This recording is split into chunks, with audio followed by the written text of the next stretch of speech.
मेरे प्यारे साथियों, आप सभी का स्वागत है आपके अपने YouTube चैनल ट्रिकी नंबर 1 में। तो आज की इस वीडियो में हम लोग बात करने वाले हैं जो हमारी किताब चल रही थी पॉइंटर की। इसमें आज का हमारा टॉपिक रहने वाला है रसायन विज्ञान केमिस्ट्री का। ठीक है, तो इस वीडियो में आपको इस घटना चक्र की टोटल केमिस्ट्री मिल जाएगी, इसलिए आप लोग वीडियो में बिल्कुल लास्ट तक जरूर बने रहिएगा। तो बिना टाइम को वेस्ट किए हुए चलिए स्टार्ट करते हैं आज का यहाँ पर टॉपिक। देखिएगा, सबसे पहला चैप्टर यहाँ पर स्टार्ट होता है आपका परमाणु संरचना से। ठीक है, और यहाँ पर पहला क्वेश्चन जो कि आपके सामने आ चुका है, आधुनिक रसायन शास्त्र के जनक हैं तो कौन है आपके? एंटोनी लेवोजियर। अगला है परमाणु नाभिक के अवयव हैं प्रोटॉन और न्यूट्रॉन। नाभिक के आकार की कोटि होती है 10⁻⁻15 मीटर। आणविक संरचना के बारे में सही कथन है प्रोटॉन तथा न्यूट्रॉन न्यूक्लियस में होते हैं तथा इलेक्ट्रॉन न्यूक्लियस के इर्द गिर्द चक्कर लगाते हैं। ठीक है, मतलब क्या है कि ये है परमाणु, इसमें न्यूट्रॉन और प्रोटॉन होते हैं और इलेक्ट्रॉन जो होते हैं इसके चारों ओर कक्षाओं में चक्कर लगाते हैं। इसका मतलब ये होता है, ठीक है, इलेक्ट्रॉन। देखिएगा, अगला क्वेश्चन आपका दिया गया यहाँ पर, इलेक्ट्रॉन प्रोटॉन न्यूट्रॉन प्रोटॉन में से वह जो अणु का भाग नहीं है तो क्या हो जाएगा? प्रोटॉन अणु का भाग नहीं है। खनिज यौगिक खनिज मिश्रण तथा प्राकृत तत्व में से एक ही प्रकार का परमाणु मिलता है। प्राकृत तत्व में परमाणुवीय नाभिक खोजा था, किसने खोजा था? रदरफोर्ड ने। एटम में न्यूट्रॉन की खोज की थी चैडविक ने। न्यूट्रॉन प्रोटॉन ड्यूट्रॉन तथा इलेक्ट्रॉन में से एक अणु परमाणु कण नहीं है। कौन सा नहीं है? तो ड्यूट्रॉन जो है परमाणु कण नहीं है। देखिएगा, ये वीडियो जो है आपके सारे एग्जाम्स के लिए इम्पॉर्टेंट है, चाहे आपका कोई सा भी एग्जाम हो, उसमें अगर मतलब साइंस आता है तो मोस्ट इम्पॉर्टेंट रहने वाली है। ठीक है, देखिए अगला क्वेश्चन है कि electron positron proton neutron proton electron तथा न्यूट्रॉन न्यूट्रिनो में से एक कण प्रतिकण युग्म कौन सा है? तो इलेक्ट्रॉन और पॉजिट्रॉन जो हो जाएंगे वो प्रतिकण हो जाएंगे। न्यूट्रॉन प्रोटॉन पाई मेसान तथा क्वार्क में से मूलभूत कण कौन सा है? आपका क्वार्क हो जाएगा। अल्फा कण के 2 धन आवेश होते हैं, इसका द्रव्यमान लगभग बराबर होता है तो हीलियम के एक परमाणु के नाभिक के बराबर होता है। अगला क्वेश्चन है कि हीलियम के नाभिक में होते हैं 2 प्रोटॉन और 2 न्यूट्रॉन, हीलियम के नाभिक में होते हैं। अगला है अल्फा किरण अल्फा कण बीटा कण तथा गामा किरण में से ऋणात्मक आवेश होता है तो बीटा कण में जो होता है वो ऋणात्मक आवेश होता है। देखिए, सुमेलित करना है यहाँ पर आपको। यहाँ पर दिया गया विशिष्टता और कण, शून्य द्रव्यमान न्यूट्रिनो, आंशिक आवेश क्वार्क, आंशिक प्रचक्रण पॉजिट्रॉन, पूर्णांक प्रचक्रण फोनान। ठीक है, ये आपको विशिष्टता दी गई है और इन कणों की विशिष्टता है। ठीक है, आगे देखो, अगला क्वेश्चन आपका है लिखा हुआ है कि परमाणु में कक्षों को भरने का क्रम नियंत्रित होता है। आह वाह सिद्धांत द्वारा आपने पढ़ा होगा केमिस्ट्री में इसको भी। रासायनिक तत्व के अणु के संदर्भ में चुंबकीय क्वांटम संख्या का संबंध है अभिन्यास से। एक तत्व में इलेक्ट्रॉनों और न्यूट्रॉनों की संख्या 18-20 है। इस तत्व की द्रव्यमान संख्या क्या हो जाएगी? इनको जोड़ लिया जाता है तो द्रव्यमान संख्या निकल आती है इलेक्ट्रॉनों की संख्या प्लस न्यूट्रॉनों की संख्या। ठीक है, तो कितनी हो जाएगी? 38 हो जाएगी आपकी यहाँ पर। और अगला देखते हैं कि जिस तत्व के परमाणु में 2 प्रोटॉन 2 न्यूट्रॉन और 2 इलेक्ट्रॉन हो तो उसकी द्रव्यमान संख्या क्या हो जाएगी? तो द्रव्यमान संख्या आपको मालूम है क्या होती है? इलेक्ट्रॉनों की संख्या था न्यूट्रॉनों की संख्या, तो इलेक्ट्रॉन और न्यूट्रॉन जोड़ लेंगे आप लोग, क्या हो जाएगा? 2 2 मिलकर हो जाएगा 4। ठीक है, 4 हो जाएगी द्रव्यमान संख्या। अगला है कि परमाणु जिनमें प्रोटॉनों की संख्या समान परंतु न्यूट्रॉनों की संख्या भिन्न भिन्न होती है उन्हें क्या कहते हैं? तो जिनके प्रोटॉनों की संख्या समान होती है उन्हें कहते हैं समस्थानिक। ठीक है, समस्थानिक कहते हैं। अगला लिखा हुआ है कि समस्थानिक होते हैं एक ही तत्व के परमाणु जिनका जिनका परमाणु भार भिन्न भिन्न परंतु परमाणु क्रमांक समान होता है, उन्हें क्या कहते हैं? समस्थानिक। ठीक है, मतलब परमाणु भार तो अलग अलग होता है लेकिन परमाणु क्रमांक समान होता है तो समस्थानिक कहलाते हैं। किसी परमाणु नाभिक का आइसोटोप वह नाभिक है जिसमें तो क्या होता है? प्रोटॉनों की संख्या वही होती है पर न्यूट्रॉनों की संख्या भिन्न होती है, मतलब समस्थानिक। आइसोटोप किसे कहते हैं? समस्थानिक की अंग्रेजी है आइसोटोप, हिंदी में कहते हैं समस्थानिक। बात यहाँ पे ये कह दी इन्होंने। ठीक है, अगला है सम न्यूट्रॉनिक समूह है तो क्या हो जाएगा? 6s14 7n15 और 8s16, ये जो हो जाएंगे सम न्यूट्रॉनिक हो जाएंगे। अगला है कि रेडियो एक्टिविटी मापी जाती है तो गाइगर काउंटर से। अगला है रेडियो एक्टिविटी का आविष्कार किया था तो किसने किया था? ये किया था वेकुलर ने। ठीक है, रेडियो एक्टिविटी का आविष्कार किसने किया था? तो रेडियो एक्टिविटी का आविष्कार वेकुलर ने किया था। अब देखिए यहाँ पर शुरू हो रहा है आपका अगला टॉपिक, रासायनिक एवं भौतिक परिवर्तन विलयन। धातु, अधातु, गैस तथा उपधातु में से वह जो एक तत्व नहीं है, गैस जो होता है वो तत्व नहीं होता है। भौतिक परिवर्तन का उदाहरण है पानी में चीनी का घुलना, उसे कहते हैं हम लोग भौतिक परिवर्तन। अगला है जल का वाष्प में परिवर्तन, तो हो जाएगा आपका भौतिक परिवर्तन। अगला लिखा हुआ है रासायनिक परिवर्तन का उदाहरण है, मतलब सब्जियों को पकाने पर उनका मुलायम हो जाना, ये कैसा परिवर्तन है? रासायनिक परिवर्तन। संक्षारण के उदाहरण हैं सिल्वर पर काले रंग की परत बनना, तांबे पर हरे रंग की परत बनना और लोहे पर भूरे रंग की परत बनना, ये सब संक्षारण के उदाहरण हो जाएंगे आपके। और अगला क्वेश्चन आपका हो जाएगा, देखिएगा यहाँ पर, तो देखिएगा यहाँ पर आपके सामने लिखा हुआ है अगला क्वेश्चन, इसको भी पढ़ना है हमें। तो संक्षारण तो आप लोग समझ चुके हैं, जैसे आपने देखा होगा कि लोहे की कोई सरिया, इसके ऊपर क्या होता है, वो मतलब एक परत सी छूटने लगती है भूरे कलर की, तो वही संक्षारण होता है। रासायनिक परिवर्तन का उदाहरण क्या है? दूध आस्कंदन जो है वो रासायनिक परिवर्तन का ही उदाहरण है। अगला क्वेश्चन आपके सामने लिखा हुआ है कि उच्चतर तापमापों में पर रासायनिक अभिक्रिया तीव्रतर हो जाती है, उच्चतर तापमानों पर आणविक गति अवरुद्ध हो जाती है। मतलब क्या है, जब ताप उच्च होता है तो रासायनिक अभिक्रिया तीव्र हो जाती है, ये सही बात है। और उच्च ताप पर आणविक गति, अणुओं की जो गति होती है वो और तेज हो जाती है, ये भी बात बिल्कुल सही है, क्योंकि ये तापमान आप बढ़ाएंगे, किसी चीज़ का टेम्परेचर बढ़ेगा।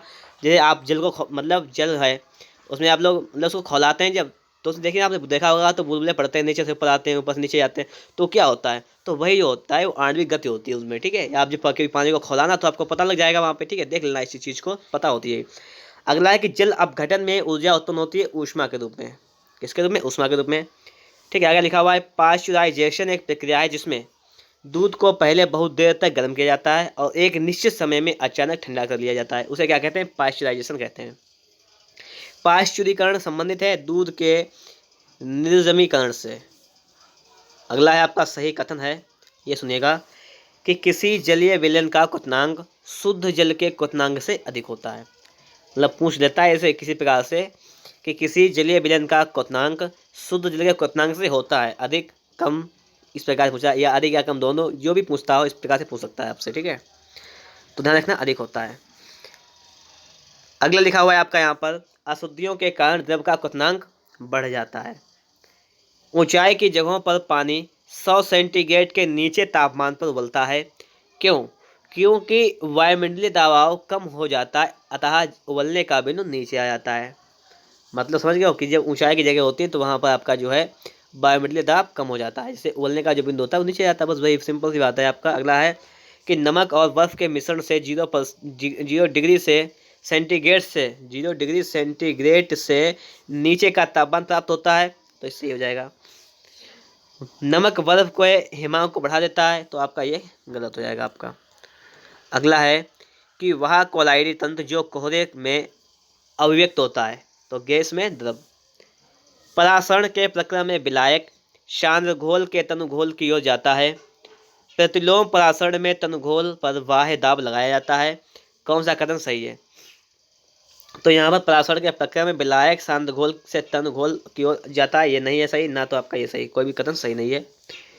अगला है यहाँ पर क्रोमेटोग्राफी की तकनीक का प्रयोग होता है, एक मिश्रण से पदार्थों को अलग करने में किया जाता है। ठीक है, अगला है कि ठोस कपूर से कपूर वाष्प बनाने की प्रक्रिया को कहते हैं, क्या कहते हैं? ऊर्ध्वपातन कहते हैं। ठीक है, ठोस कपूर से सीधे वाष्प में बदल जाता है, इसका क्या कहते हैं? देखिए ऊर्ध्वपातन वह क्रिया होती है जिसमें कोई ठोस हो और सीधे वो द्रव अवस्था में ना बदले, सीधे किसमें बदल जाए? सीधे वाष्प में बदल जाए, उसे कहते हैं ऊर्ध्वपातन। जैसे कपूर को आप लाएंगे तो अगर आपने कपूर को गर्म किया तो वो पिघलेगा नहीं, वो सीधे उड़ जाएगा, मतलब गैस बन जाएगा।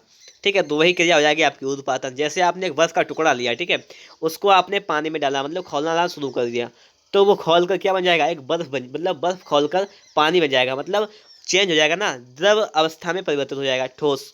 और वो जब उसको हम और खौलाएंगे ज़्यादा और ज़्यादा खौलाएंगे, टेम्परेचर में लगातार खौलता रहेगा जब, तो बाद में वो क्या बनेगा? गैस बन जाएगा। ठीक है, जलवाष्प बन जाएगी। ठीक है, तो वही कंडीशन होती है, लेकिन ऊर्ध्वपातन जो होता है वो सीधे ठोस से वाष्प में बदल जाता है। अगला देखिएगा, लिखा हुआ है कपूर, नेपथलीन अथवा शुष्क बर्फ के नमूने को हवा में खुला रखने पर कुछ समय बाद गायब हो जाता है। इस परिघटना को कहते हैं तो ऊर्ध्वपातन, मतलब ठोस पदार्थ का बिना तरल अवस्था में आए ही सीधे वाष्प में बदल जाना ऊर्ध्वपातन कहलाता है। अगला देखिए लिखा हुआ है कि CaO में Ca का उपचयनांक कितना है, तो हो जाएगा 2 आपका। NaAlH4 में Al उपचयनांक कितना है, तो L आपका कितना हो जाएगा, आपका 3 हो जाएगा। अगला है MnO2 में Mn का उपचयनांक कितना हो जाएगा, तो 4 हो जाएगा यहाँ पर। H2SO4 में इसका उपचयनांक आपका हो जाएगा 6। तो इस टाइप से आपको दिया गया यहाँ पर। अब आ जाएगा आपका अकार्बनिक रसायन। इसको सुनिएगा कि रासायनिक तत्वों की आवर्त सारणी में इलेक्ट्रॉनीय बंधुता किसी एक वर्ग में सदैव ऊपर से नीचे की ओर बढ़ती है। किसी एक वर्ग में परमाणुीय त्रिज्याएं समानता ऊपर से नीचे की ओर बढ़ती हैं। तो देखिए क्या हो जाएगा यहाँ पर कि एक ही चीज़ लिखी हुई है कि रासायनिक तत्वों की आवर्त सारणी में इलेक्ट्रॉनीय बंधुता किसी एक वर्ग में सदैव ऊपर से नीचे की ओर बढ़ती है। तो ये तो आपका गलत हो जाएगा। यहाँ पर लिखा हुआ है किसी एक वर्ग में परमाणुीय त्रिज्याएं समानता ऊपर से नीचे की ओर बढ़ती है, तो ये वाली बात आपकी सही हो जाएगी। ठीक है। और अगला देखिएगा क्वेश्चन यहाँ पर लिखा हुआ है, इसको समझिएगा आप लोग। यहाँ पर आपको 3 दिए गए हैं कि किसी एक आवर्तक के अनुदिश आयनन विभव धीरे धीरे कम हो जाता है, या तत्वों के किसी एक वर्ग में जैसे जैसे परमाणु भार बढ़ता है इलेक्ट्रॉन घनता कम होती है। किसी निर्दिष्ट आवर्तक में जैसे जैसे परमाणु संख्या बढ़ती है विद्युत ऋणात्मकता कम होती है। रासायनिक तत्वों की आवर्त सारणी में के बारे में उपयुक्त कथनों में से कौन सा सही है, तो आपका सही हो जाएगा ये कि तत्वों के किसी एक वर्ग में जैसे जैसे परमाणु भार बढ़ता है इलेक्ट्रॉन बंधुता कम हो जाती है। इसको आप लोग थोड़ा सा ऐसे विचार कर लीजिएगा, मनन एक बार कर लीजिएगा इस चीज़ पर। और हम लोग चलेंगे अगले क्वेश्चन पर। अगला क्वेश्चन आपका यहाँ पर दिया गया है कि तीसरे और चौथे समूह के ऑक्साइड का सामान्य गुणधर्म क्या है, बेसिक और एसिडिक अर्थात उभयधर्मी। मतलब क्या है कि जो तीसरे और चौथे समूह के जो ऑक्साइड हैं वो बेसिक और एसिडिक। बेसिक माने क्या होता है, जो क्षार का काम करे, और एसिडिक क्या होता है, जो अम्ल का काम करे। तो ये क्या हो जाएगा, उभयधर्मी, मतलब दोनों गुणों को प्रदर्शित करते हैं। अगला है कि भू प्रॉपर्टी में सबसे अधिक पाया जाने वाला तत्व कौन सा हो जाएगा, ऑक्सीजन हो जाएगा। भू प्रॉपर्टी पर द्रव्यमान परसेंट के रूप में सबसे अधिक पाया जाने वाला तत्व कौन सा हो जाएगा, भू प्रॉपर्टी मतलब जमीन पर, तो आपका हो जाएगा ऑक्सीजन। ऑक्सीजन के बाद सबसे अधिक उपलब्ध मूल तत्व कौन सा हो जाएगा आपका, तो सिलिकॉन हो जाएगा। विश्व में सबसे अधिक पाया जाने वाला तत्व कौन सा है, तो हो जाएगा आपका हाइड्रोजन। विश्व में सबसे अधिक पाया जाने वाला तत्व है आपका हाइड्रोजन। पृथ्वी पर वर्ष 2014 तक 2118 तत्वों की पहचान की गई है। कितने, 118। कब तक, 2014 तक। रेत, हीरा, संगमरमर और शक्कर में से मूल तत्व क्या है आपका, तो हो जाएगा आपका हीरा। हीरा क्या हो जाएगा, एक मूल तत्व हो जाएगा। और अगला आपका जो है यूनेस्को ने 1869 ईस्वी में प्रकाशित आवर्त सारणी को वर्ष पूर्ण होने पर वर्ष 2019 को वर्ष पूर्ण होने पर वर्ष 2019 को रासायनिक तत्वों की आवर्त सारणी के अंतर्राष्ट्रीय वर्ष के रूप में मनाया।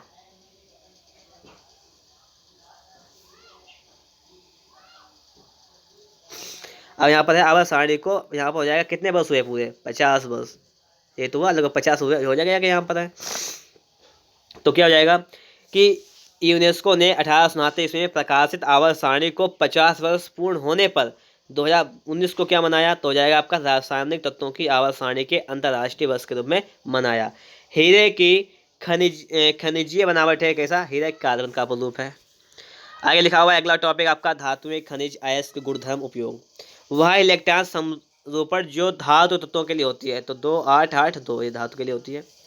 सोडियम, कैल्शियम, आयरन, पोटेशियम में से सबसे अधिक क्रियाशील धातु कौन सी है, तो हो जाएगी आपकी पोटेशियम। लिथियम एवं पारा, लिथियम एवं ऑस्मियम, एल्यूमिनियम एवं ऑस्मियम और एल्यूमिनियम एवं पारा। धातु युगों के में क्रम सबसे हल्की धातु और सबसे भारी धातु है। तो सबसे हल्की धातु याद करिएगा लिथियम, और सबसे भारी धातु जो है वो ऑस्मियम है। ठीक है, हल्की लिथियम, भारी ऑस्मियम। सबसे अधिक जो है कठोर तत्व कौन सा हो जाएगा, आपका हीरा हो जाएगा। सोना, लोहा, प्लेटिनम, टंगस्टन में से कठोरतम धातु है आपकी प्लेटिनम। अगला है कार्बोरेंडम, टंगस्टन, कास्ट आयरन तथा नाइक्रोम में से वह पदार्थ जो बहुत कठोर और बहुत तन्य है, तो नाइक्रोम जो है बहुत कठोर तन्य है। सबसे भारी प्राकृतिक तत्व कौन सा हो जाएगा, आपका यूरेनियम हो जाएगा। तांबा, यूरेनियम, एल्यूमिनियम, चांदी में सबसे भारी धातु कौन सी हो जाएगी, आपकी यूरेनियम हो जाएगी। मोती की रासायनिक संरचना है कैल्शियम कार्बोनेट। मोती के मुख्य अवयव हैं तो एरागोनाइट और कांचियोलिन। माणिक्य और नीलम रासायनिक रूप से जाने जाते हैं एल्यूमिनियम ऑक्साइड के रूप में। कथन दिया गया है, कारण दिया गया है।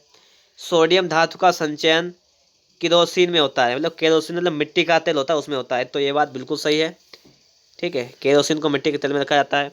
धातु सोडियम वायु प्रभावी होने पर गल जाती है, नहीं। ठीक है, तो ये गल नहीं जाती है, सोडियम वायु में जलने लगता है मेरे हिसाब से, यहाँ तक है तो गलती नहीं है।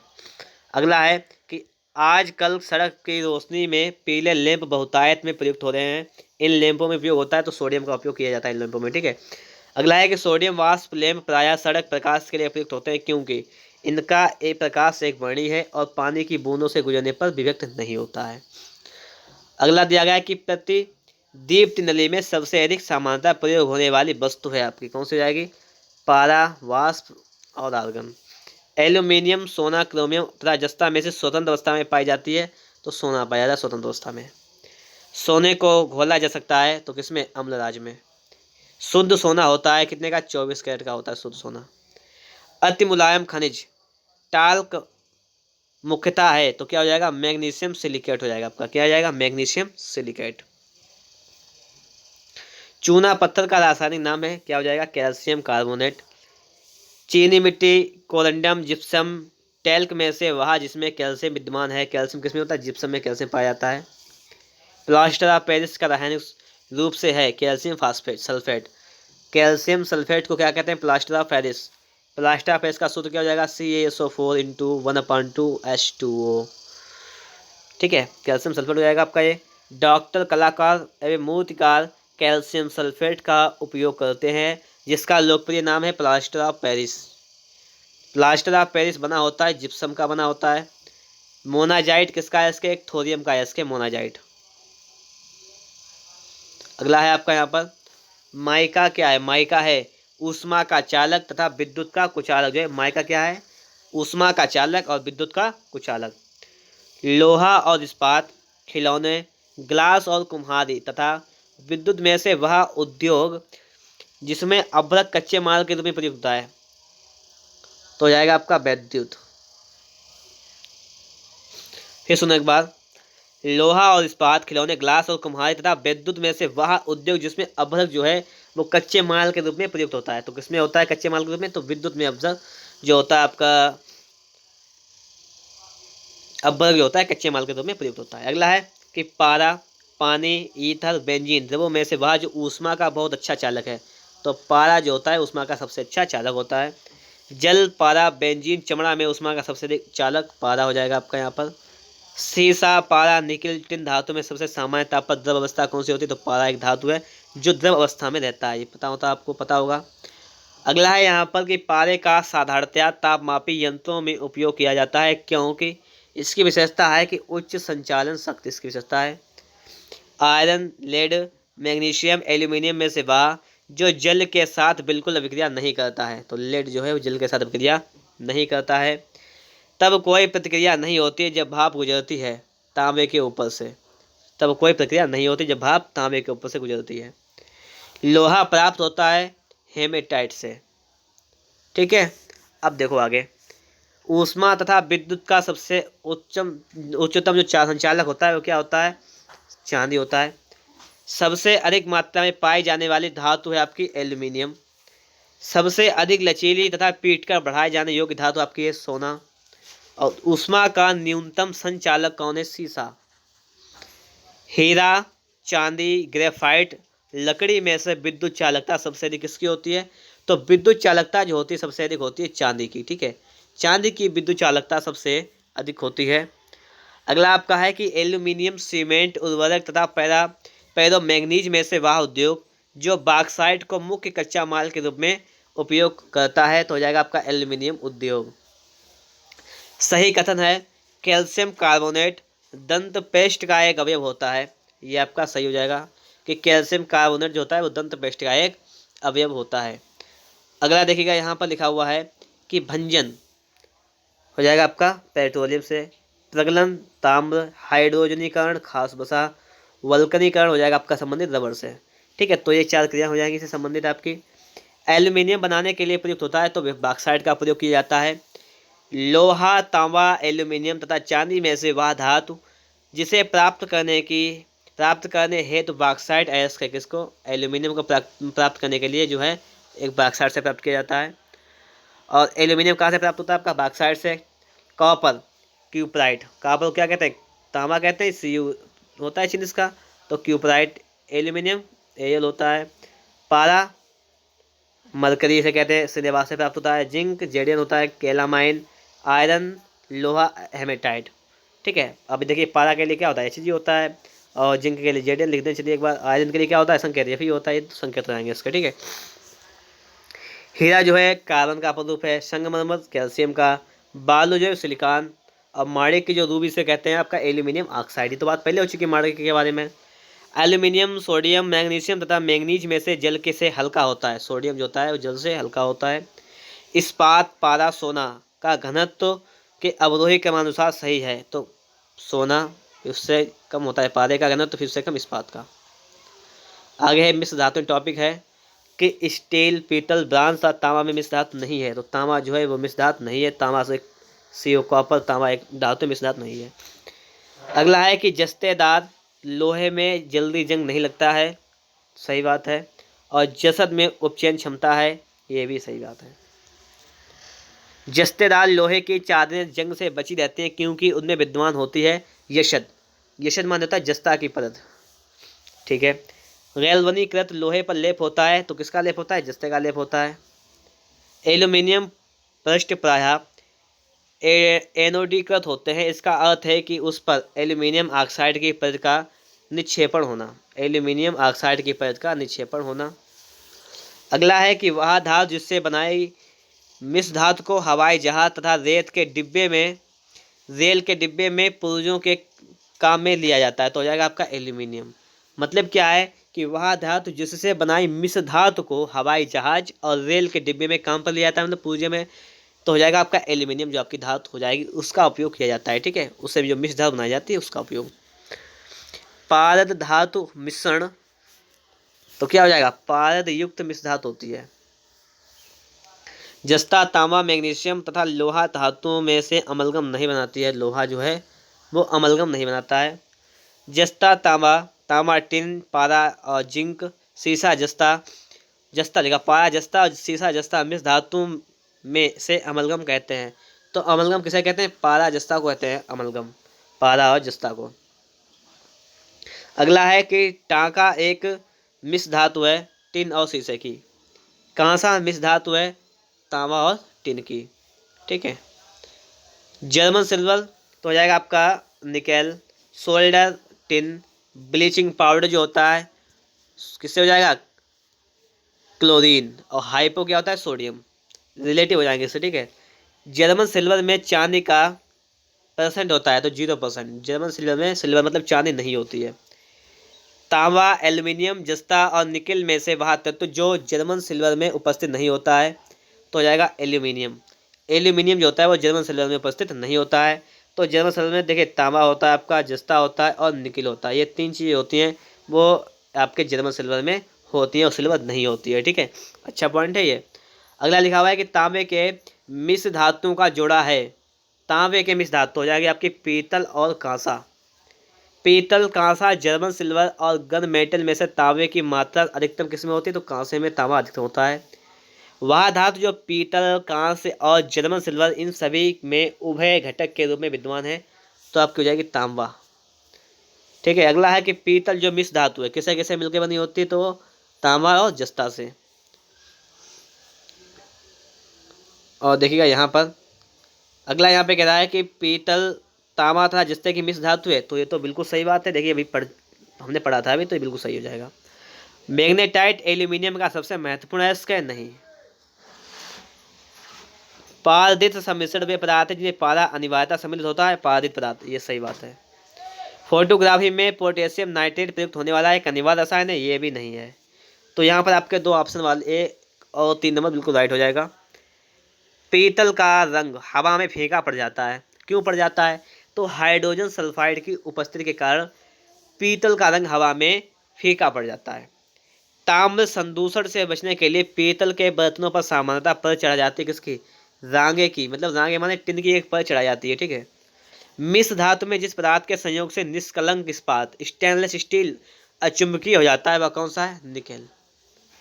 स्टील की कठोरता प्रदान करने के लिए बढ़ाई जाती है तो कार्बन की मात्रा को बढ़ाया जाता है उसको कठोरता प्रदान करने के लिए। अगला देखिएगा क्वेश्चन यहाँ पर आपके सामने कि वह तत्व जो लोहे के साथ मिश्रित होने पर इस्पात बनाता है, वह तत्व जो लोहे के साथ मिश्रित होने पर इस्पात बनता है जो उच्च ताप पर प्रतिरोध कर सकता है तथा जिससे उच्च कठोरता तथा अपकर्षण प्रतिरोधकता होती है, तो हो जाएगा आपका क्रोमियम। जंग रहित लोहा बनाने में प्रयुक्त होने वाली महत्वपूर्ण धातु हो जाएगी आपकी क्रोमियम। अगला देखिएगा लिखा हुआ यहाँ पर है कि स्टील से स्टेनलेस स्टील प्राप्त करने के लिए उसमें कुछ तत्वों को मिलाकर उसे और अधिक संशोधित किया जाता है। वह तत्व जो उस कार्य के लिए उपयुक्त नहीं होता है तो हो जाएगा आपका सिलिकॉन। धब्बा रहित लोहा बनाने में लोहे के साथ प्रयुक्त होने वाली महत्वपूर्ण धातु है तो हो जाएगी आपकी क्रोमियम। स्टेनलेस स्टील मिश्र धातु है लोहा, क्रोमियम, मैंगनीज और कार्बन की। अगला देखिएगा यहाँ पर लिखा हुआ है आपका क्रोमियम, निकेल, तांबा, टिन तथा जिंक में से वह जो स्टेनलेस स्टील बनाने के लिए लोहे में मिलाया जाता है तो क्या हो जाएगा यहाँ पर आपका? तो आपका हो जाएगा यहाँ पर क्रोमियम और निकेल। स्टील में होता है तो 0.1 से 2% तक कार्बन होता है। जंग लगने पर लोहे का वजन जो होता है वो भार मतलब बढ़ जाता है। साधारणतः यह देखा गया कि लोहे की वस्तुएं जब वायुमंडल में अनाश्रित होती हैं तब वे भूरे पाउडर की परत से आच्छादित हो जाती हैं, उसको जंग कहते हैं। तो ये तो बात बिल्कुल सही है। अगला है कि जंग अर्थात भूरा पाउडरी पदार्थ टैनिन के जमा होने के कारण बनता है, टैनिन से नहीं बनता है, ये संक्षारण होता है उसका तब बनता है। अब देखिएगा अधातुओं के बारे में हम लोग यहाँ पढ़ने वाले हैं।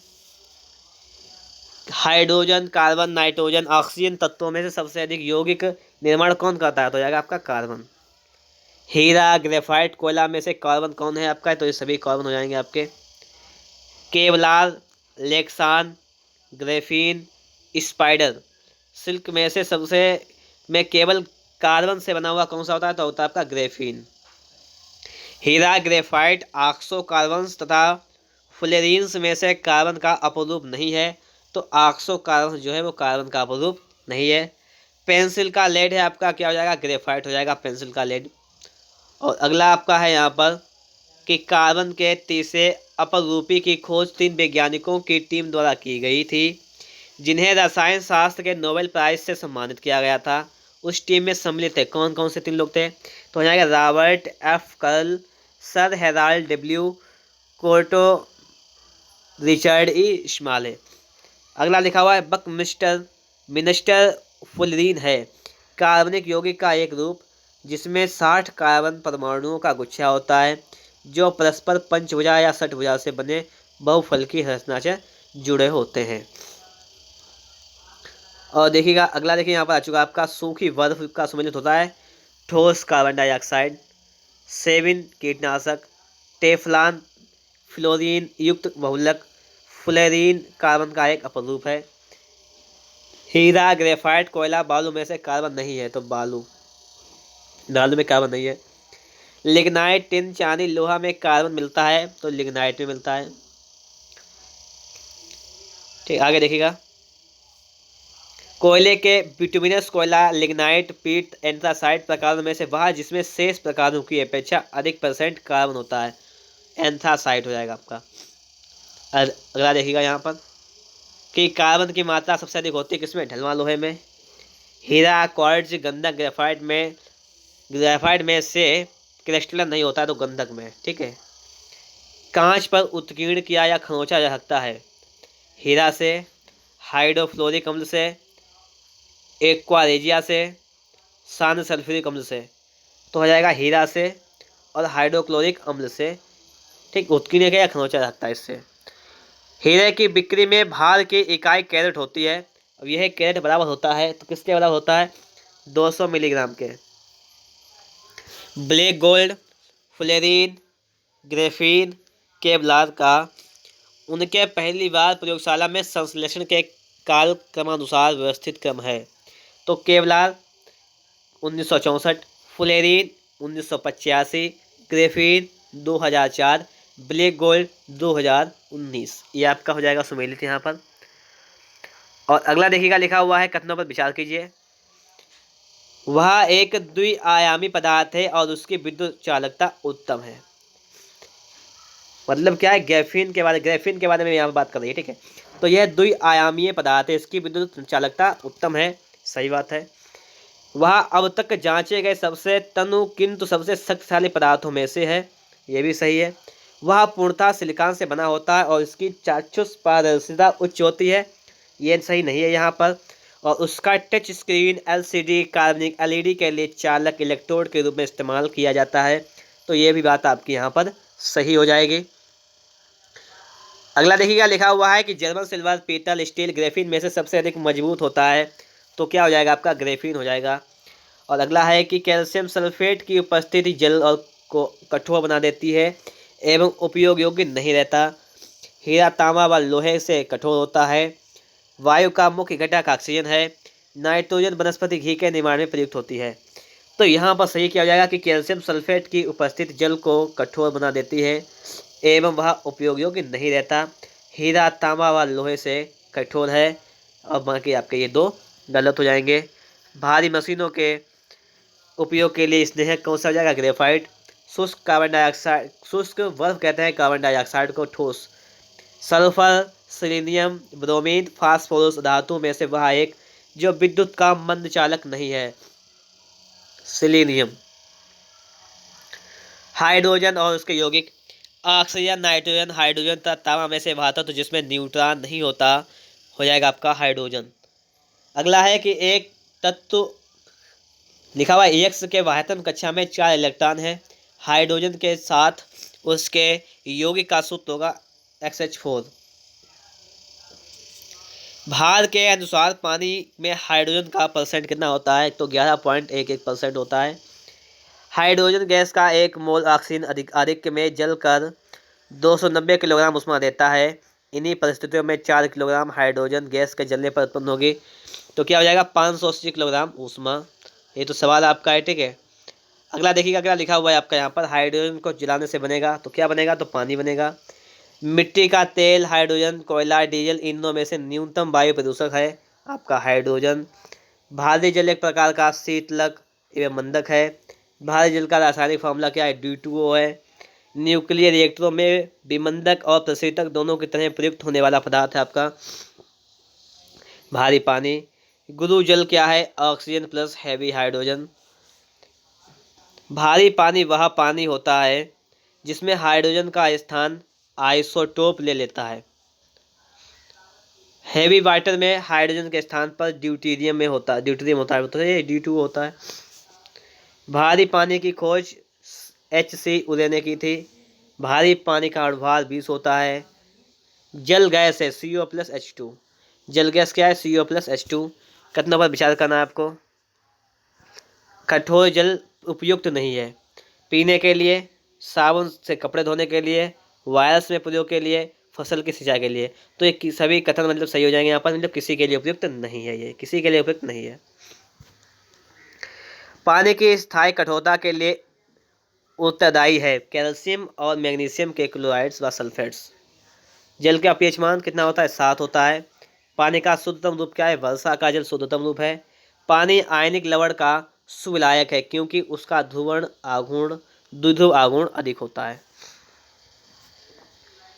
अगला देखिएगा, लिखा हुआ है कि अशुद्ध जल से बड़ी मात्रा में पेयजल तैयार किया जाता है, तो हो जाएगा निर्जलीकरण द्वारा। मतलब क्या हो जाएगा यहाँ पर कि अशुद्ध जल से बड़ी मात्रा में पेयजल निर्लवणीकरण द्वारा लिखा हुआ है। क्या लवणीकरण लिखा हुआ है यहाँ पर, मतलब नमक होता है पानी में, समुद्र से नमक निकलता है, तो उसको क्या निर्लवणीकरण, मतलब लवण को हटाकर वही होता है, ठीक है। यहाँ पर वो है निर्लवणीकरण द्वारा। हीलियम, क्लोरीन, फ्लोरीन तथा कार्बन डाइऑक्साइड गैस में से पीने के पानी को शुद्ध करने के लिए प्रयोग में लाई जाती है, तो हो जाएगी आपकी क्लोरीन। समुद्री जल को शुद्ध जल में बदला जा सकता है, तो हो जाएगा उत्क्रम परासरण प्रक्रिया द्वारा। खारे पानी को शुद्ध पानी में परिवर्तित करने की प्रक्रिया को कहते हैं उत्क्रम परासरण। फिटकरी गंदले पानी को सुस्त करती है, मतलब स्वच्छ करती है, तो स्कंदन प्रक्रिया द्वारा फिटकरी जो होती है वो गंदे पानी को साफ सुथरा स्वच्छ कर देती है। वनस्पति तेल से संबंधित घी बनाने में प्रयुक्त गैस है, तो क्या हो जाएगी आपकी हाइड्रोजन। वनस्पति तेलों के हाइड्रोजनीकरण में उपयोग किया जाता है, तो निकेल उत्प्रेरक का उपयोग किया जाता है। तो देखिएगा अगला क्वेश्चन है, हाइड्रोजन, ऑक्सीजन, हीलियम तथा कार्बन डाइऑक्साइड में से नोबेल गैस कहलाती है कौन? हीलियम।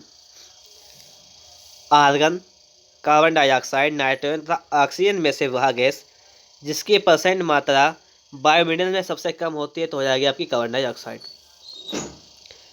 वायुमंडलीय वायु में नाइट्रोजन लगभग होती है 78 से 79%। N2O2 कार्बन तथा H2 में से गैसीय चक्र नहीं है, तो क्या हो जाएगा H2। विभिन्न परिस्थितियों में गोताखोरों को के सांस लेने संबंधी क्रिया में उपयोग की जाने वाली गैस है ऑक्सीजन, हीलियम तथा नाइट्रोजन। ठीक है, ऑक्सीजन, हीलियम, नाइट्रोजन। गोताखोरों द्वारा गहरे समुद्र में सांस लेने के लिए ऑक्सीजन के साथ मिश्रित किया जाता है हीलियम। सल्फर हेक्साफ्लोराइड अणु का आकार है अष्टफलकीय। जल में आसानी से घुलनशील है अमोनिया। हास्य गैस यानी लाफिंग गैस के रूप में प्रयुक्त होता है नाइट्रस ऑक्साइड। डॉक्टरों द्वारा एनेस्थीसिया के रूप में प्रयोग की जाने वाली हास्य गैस है, तो हो जाएगी आपकी nitrous oxide. Argon, नियान, xenon nitrous oxide में से वह जिसे स्ट्रेंजर गैस भी कहते हैं, तो हो जाएगा जीनान। जीनान को स्ट्रेंजर गैस भी कहते हैं। और अगला देखिएगा, यहाँ पर आपके सामने आ चुका है बोर्डो mixture, copper sulphate, calcium hydroxide का जल में मिश्रण है और इसे फफूंदनाशक के रूप में प्रयोग में लाते हैं। अगला है कि बोरिक अम्ल औषधि उद्योग और तथा खाद्य परीक्षण के रूप में प्रयुक्त होता है। शुष्क बर्फ ठोस कार्बन डाइऑक्साइड होता है। हंसाने वाली गैस नाइट्रस ऑक्साइड है। पूछा गया है कि उपयुक्त कथनों में से सत्य नहीं है, तो देखिए हंसाने वाली गैस जो होती है वो नाइट्रस ऑक्साइड क्या होती है, नाइट्रस ऑक्साइड, ना कि नाइट्रिक ऑक्साइड, तो ये गलत हो जाएगा और बाकी आपके सही हो जाएंगे। ठीक है, अगला लिखा हुआ है कि नाइट्रोजन मुक्त से होता है स्थल मंडलीय एवं वायुमंडलीय नाइट्रोजन की मात्रा अप्रभावित। अगला लिखा हुआ है कि वायुयान के टायरों में भरने में प्रयोग किया जाता है, तो नाइट्रोजन गैस का। ठीक है, वायुयान के टायर जो होते हैं उनमें नाइट्रोजन गैस का उपयोग किया जाता है। अगला लिखा हुआ है कि मैग्नीज, नाइट्रोजन, मैग्नीशियम तथा सल्फर में से वह तत्व जिसकी कमी को पूरा करने के लिए कीटभक्षी पौधे कीटों को पकड़ते तथा उनका भक्षण करते हैं, तो क्या हो जाएगा आपका नाइट्रोजन। कीटभक्षी पौधे जिस मृदा में उगते हैं, कमी किस चीज़ की रहती है वहाँ पर, नाइट्रोजन की। सामान्यतः गुब्बारे में भरी जाती है हीलियम गैस। गुब्बारे में कौन सी गैस भरी जाती है, तो हो जाएगी हीलियम। वायु भरे गुब्बारे में हीलियम को हाइड्रोजन की अपेक्षा वरीयता दी जाती है क्योंकि वायु के साथ विस्फोटक मिश्रण नहीं बनाता है। अश्रु गैस है अमोनिया, मतलब जब आप अमोनिया को सूंघेंगे या देखेंगे तो आंसू निकलने लगते हैं। ठीक है, तो उसे कहते हैं अश्रु gas. H2, SO2, NH3, Cl2 में से अश्रु गैस कितने काम में लेते हैं, अश्रु गैस माने अमोनिया का स्रोत होता है NH3, बात वही है। क्लोरीन, ब्रोमीन, आयोडीन, फ्लोरीन में से सामान्य ताप पर ठोस अवस्था में रहता है, तो आयोडीन। ग्लाइसिन, एलानिन, सेरीन में से ऑप्टिकली सक्रिय नहीं है, तो ग्लाइसिन हो जाएगा। हैलोजनों में सबसे अधिक अभिक्रियाशील है, फ्लोरीन हो जाएगा आपका। वह हैलोजन जिसका उपयोग पीड़ाहारी की तरह किया जाता है, हो जाएगा आपका ब्रोमीन। हाइड्रोजन, ऑक्सीजन, ब्रोमीन तथा आयोडीन में से वह तत्व जो द्रव रूप में पाया जाता है, ब्रोमीन। ट्यूबलाइट में निम्न दाब पर भरी जाती है नियान और पारद वाष्प। ट्यूबलाइट में भरी जाती है कम दाब पर आर्गन गैस, कम दाब पर पारे की गैस। ठीक है, अगला देखिएगा, यहाँ पर एंटासिड होते हैं भस्म माने क्षार। उदासीन विलयन तथा आसुत जल का पीएच मान होता है 7 होता है। अम्लीय विलयन का पीएच मान कितना होता है, 7 से कम होता है। ठीक है, स्वर्णकारों द्वारा प्रयोग में आने वाला एक्वा रेजिया बनाया जाता है, तो नाइट्रिक अम्ल तथा हाइड्रोक्लोरिक अम्ल को मिलाकर क्या बनाया जाता है, एक्वा रेजिया। पीएच एक मूल्यांक दर्शाता है किसी घोल के अम्लीय या क्षारीय होने का मूल्यांक। 1 बिलियन लाल लेटविस को नीला कर देता है, पीएच मान कितना हो जाएगा, 7 से अधिक, मतलब क्षार हो जाएगा। तो रसायन उद्योग में तेजाब को मूल रासायनिक माना जाता है, तो हो जाएगा H2SO4, सल्फ्यूरिक अम्ल मतलब तेजाब।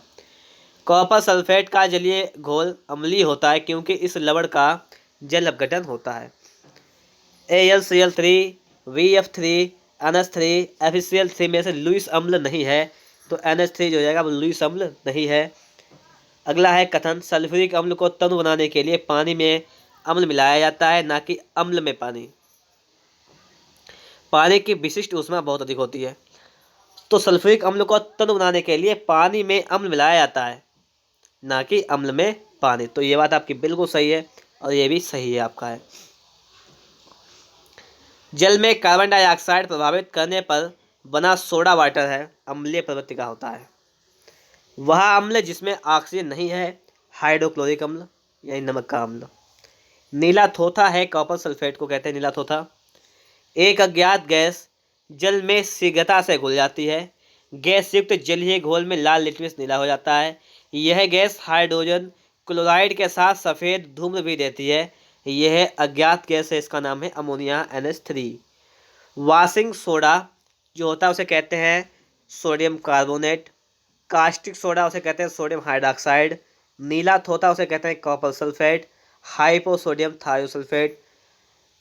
Epsom salt magnesium sulphate. Baking soda sodium bicarbonate, नाम होते सभी के। खाने का सोडा है सोडियम बाई कार्बोनेट। लिखा हुआ है बेकिंग सोडा का रासायनिक सूत्र है आपका NaHCO3।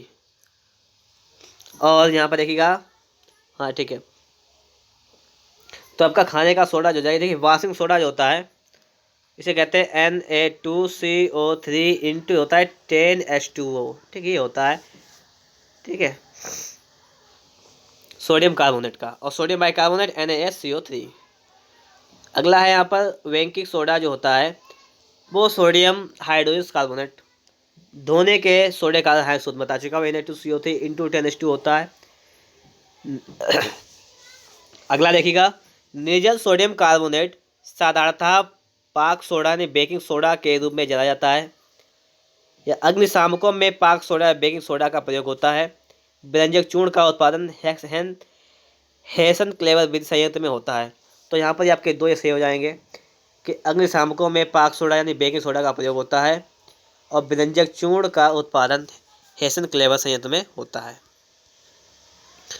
Calcium carbonate, sodium chloride, potassium chloride तथा मैग्नीशियम सल्फेट में से वह लवण जो सागर में सबसे अधिक पाया जाता है, तो क्या हो जाएगा आपका सोडियम क्लोराइड हो जाएगा।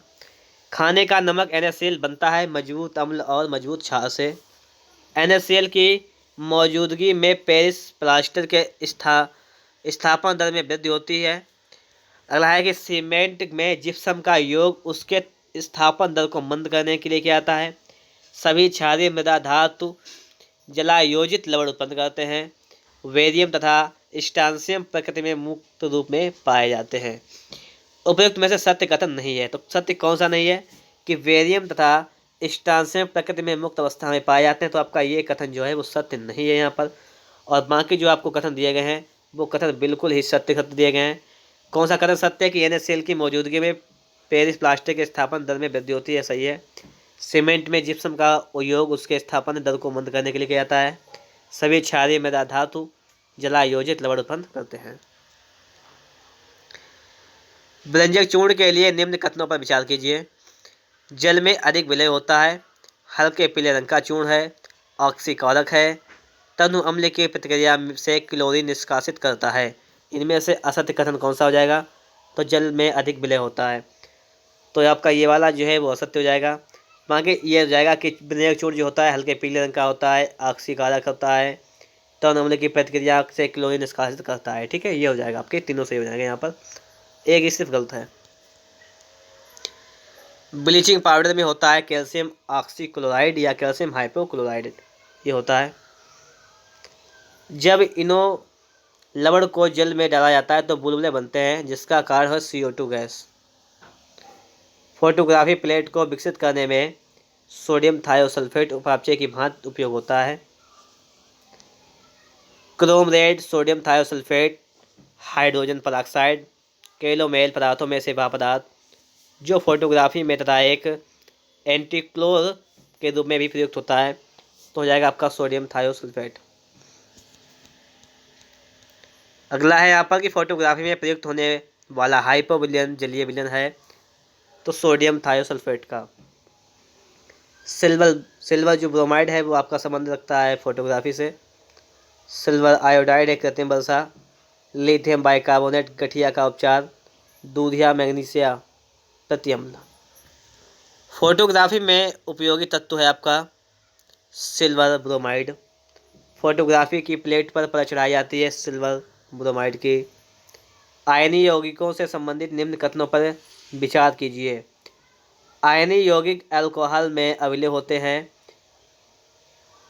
ठोस अवस्था में आयनीय यौगिक विद्युत के उत्तम चालक होते हैं। इनमें से सत्य कथन है, तो आपका सत्य हो जाएगा कि आयनीय यौगिक अल्कोहल में अविलेय होते हैं। अगला है कि अल्कोहल पानी शहद गैलोसिन में से सबसे अधिक श्यान है, तो शहद। ठीक है। और अगला आपका यहाँ पर हो जाएगा, अगला देखिएगा, इसको भी समझने का आप लोग प्रयास कीजिएगा। अनुकालित आदिम भूमि परिस्थितियों में प्रादुर्भाव का सही अनुक्रम है methane, hydrogen cyanide, nitrile amino अम्ल। सभी जैविक यौगिक का अनिवार्य मूल तत्व क्या हो जाएगा आपका कार्बन। सभी जैव यौगिकों में सबसे अधिक आवश्यक मूल तत्व है कार्बन। अगला देखिएगा, उपर्युक्त तत्व समूह में से वह जो पृथ्वी पर जीवन की उत्पत्ति के लिए मूलतः उत्तरदायी था, तो कौन कौन से हो जाएंगे आपके carbon, hydrogen, nitrogen. Carbon, hydrogen, nitrogen जो थे वो जीवन की उत्पत्ति के लिए सबसे उत्तरदायी थे। ठीक है। अगला देखिएगा आप लोग यहाँ पर, हाइड्रोकार्बनों के अणुभारों के बढ़ते अनुक्रम के अनुसार सही क्रम है मीथेन, ईथेन, प्रोपेन और बीटेन। हाइड्रोकार्बन प्रथम विश्व युद्ध में रासायनिक आयुध में रियायुध के रूप में प्रयोग किया गया था, तो किसका, मस्टर्ड गैस का प्रयोग किया गया था। मस्टर्ड गैस का उपयोग किया जाता है रासायनिक युद्ध में। ब्यूटेन, मीथेन, प्रोपेन, रेडॉन में से वह गैस जो सिगरेट लाइटर में होती है, तो ब्यूटेन हो जाएगा आपका यहाँ पर। भोपाल गैस त्रासदी हुई थी मिथाइल आइसोसाइनाइड के रिसाव के कारण हुई थी। छपाई में प्रयुक्त की जाने वाली स्याही प्राप्त होती है, तो हो जाएगा मीथेन अपघटक से। मीथेन गैस उत्पादन करने वाला क्षेत्र एक धान का खेत। धान के खेत से मीथेन गैस उत्पादित होती है। इलेक्ट्रोकार्डियोग्राफी जो होता है वो हृदय विकास संबंधित होता है। DDT जो होता है वो कीटनाशक है एक। निकोटीन तंबाकू में पाया जाता है निकोटीन। वह उत्प्रेरक जिसका उपयोग वनस्पति तेलों के हाइड्रोजनीकरण के लिए किया जाता है, निकेल का। फल पकाने में सहायता करता है इथेफॉन। फल पकाने के लिए उपयोग में लाया जाता है, तो क्या जाएगा कैल्शियम कार्बाइड। हरे फलों को कृत्रिम रूप से पकाने के लिए कैल्शियम कार्बाइड का प्रयोग किया जाता है, क्योंकि यह उत्पन्न करता है एसिटिलीन को। फलों के पकने में बढ़ावा देता है एथिलीन। वह गैस मिश्रण जो गैस वेल्डिंग के लिए प्रयुक्त की जाती है, ऑक्सीजन था एसिटिलीन। एसिटिलीन के बारे में निम्नलिखित कथनों पर विचार कीजिए। बेल्डन उद्योग में इसका उपयोग होता है। यह प्लास्टिक का निर्माण करने में उपयुक्त एक कच्चा माल है। सिलिकॉन कार्बाइड और पानी का मिश्रण इसकी सुगमता से प्राप्त होती है। इन कथनों में से तो बेल्डन उद्योग में इसका उपयोग होता है, इसे हो जाएगा एसिटिलीन का। और यह प्लास्टिक का निर्माण करने में उपयुक्त कच्चा माल है। अगला लिखा हुआ है कि फ्लोरीन्स क्या है आपका, तो कार्बन परिवार का अपरूप है C60। शुष्क बर्फ हो जाएगी आपकी ठोस कार्बन डाइऑक्साइड। निकोटीन, तो अगला क्वेश्चन आपका है कि निकोटीन मानव त्वचा की बाहरी परत में पाया जाने वाला प्रोटीन है आपका किरोटीन। सो यहाँ पे मैं निकोटीन कह निकोटीन तो आपका वो तंबाकू में पाया जाता है। किरोटीन जो है वो मानव त्वचा की बाहरी परत में पाया जाने वाला प्रोटीन होता है किरोटीन। मस्टर्ड गैस क्या है, रासायनिक युद्ध में प्रयुक्त होने वाला विषैला द्रव्य है मस्टर्ड गैस। टेफ्लॉन क्या है, फ्लोरीन युक्त बहुलक है विषाक्त मस्टर्ड गैस होती है द्रव रूप में, ठीक, कैसी होती है, द्रव रूप में होती है। और आपका देखिएगा अगला लिखा हुआ है कि पायरीन अग्निशामक होता है, सल्फर डाइऑक्साइड अम्ल वर्षा, फ्रेयान प्रशीतक। मतलब फ्रिज होते हैं रेफ्रिजरेटर में कौन सी गैस होती है, तो फ्रेयान फ्रेयान होती है। बेंजीन के लिए सत्य है, इसमें बाहर सिग्मा तथा 3 पाइबंद होते हैं। अल्कोहल देखिएगा, एथिल अल्कोहल को पीने के अयोग्य बनाया जाता है मेथनॉल एवं पिरीडीन को मिलाकर। उन शराब त्रासदियों में जिनके परिणाम अंधता आदि होती है, हानिकारक पदार्थ हैं, तो हो जाएगा मेथिल अल्कोहल। वुड स्पिरिट भी कहा जाता है, तो मेथिल अल्कोहल या मेथनॉल को। शक्कर के किण्वन से बनता है इथाइल अल्कोहल। शीरा अति उत्तम कच्चा माल है, अल्कोहल के उत्पादन के लिए जो है वो शीरा जो है वो कच्चा माल है।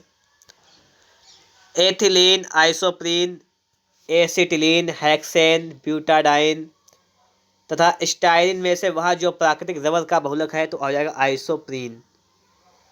केवलार, ग्लिप्टाल, लेक्सान में से वे बहुलक जिनका उपयोग बुलेट प्रूफ वस्तुओं को बनाने में किया जाता है, तो हो जाएगा केवलार तथा लेक्सान का। ऊन, रेशम, चमड़ा तथा नाइलोन में वह प्राकृतिक बहुलक नहीं होता है। जो प्राकृतिक बहुलक कौन सा नहीं होता है, तो जो नाइलोन जो है वो आपका प्राकृतिक बहुलक नहीं है। रेयान, लिनन, जूट, नाइलॉन में से वह जो गैर सेल्यूलोजी रेशे का उदाहरण है, तो हो जाएगा आपका नाइलोन।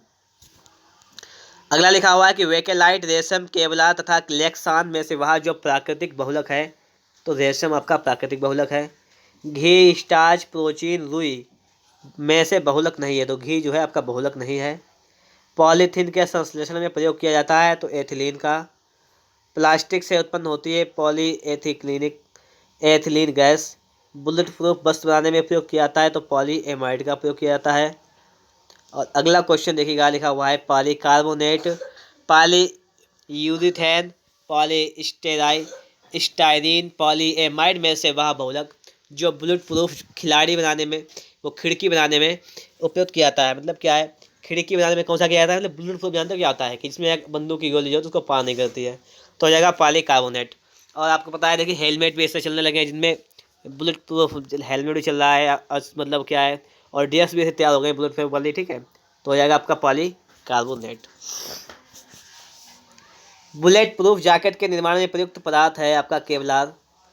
रेशेदार कांच, गन मेटल, शीशा तथा लेमिनेटेड कांच में से बुलेट प्रूफ जैकेट बनाने में प्रयुक्त किया जाता है, तो लेमिनेटेड कांच का।